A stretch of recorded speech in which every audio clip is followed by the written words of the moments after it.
Okay, so here's your presentation on the subjunctive. We've already talked about that it's a mood.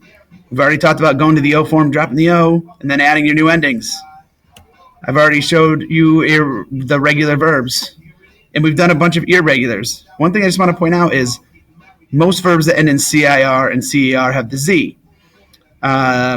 These are all the go verbs. See this other CER verb? It's got a Z in the ending.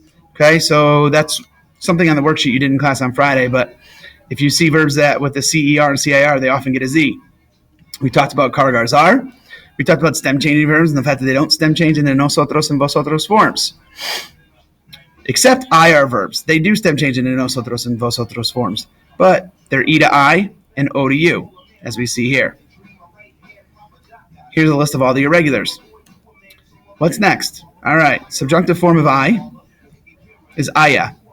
These come from the verb haber, Haber. There's only one form, haya. Can't be anything else. It's kind of like a karate chop, haya. Okay, so this talks about what subjunctive is used for. We want to influence people. We want to tell about other people's emotions. We want to talk about doubt, disbelief, and denial. And don't worry about this last one. Okay, so the other day you guys pointed out to me in class that we had a connector in the middle. The left side of the connector is the main clause. You guys also pointed out that was called the indicative. On the right side of the connector, it's called the subordinate clause. And this is where we use the subjunctive.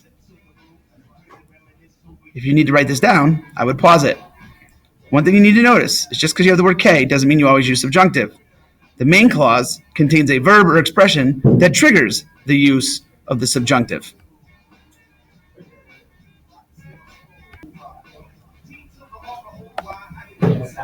Okay, so here are a list of expressions that trigger the subjunctive.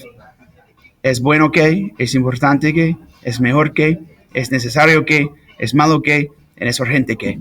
So these phrases, es bueno, es importante, es mejor, es necesario, es malo, es urgente, all these things with the K trigger subjunctive later on in the sentence. You could also add a no here, and it would still trigger subjunctive.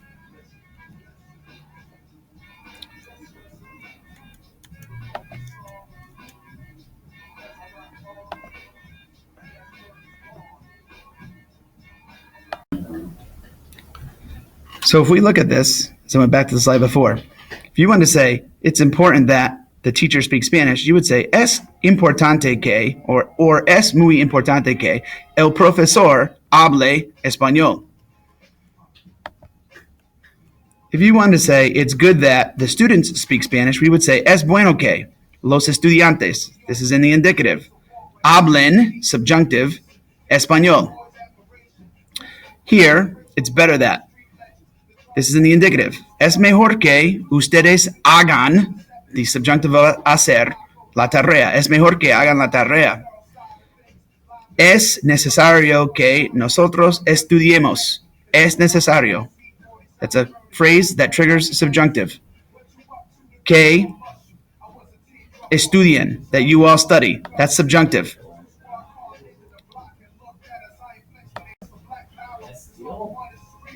So other thing here, es malo que. We could say, es malo que ustedes no estudien. Indicative, es malo que no estudien. Subjunctive. Es malo que Trent conteste la pregunta. You could also use urgent. Es urgente que ustedes presten atención. It's urgent that you pay attention. Es urgente que practiquemos el subjuntivo. So, if you have any questions, write them down. We'll use them in class the next day. You should be able to complete the worksheets that are accompanied for you on Google Classroom, and good luck with that. And remember, you were supposed to take notes, so if you need to pause the video, you should be pausing it, going back, and writing down everything that you learned in this little video.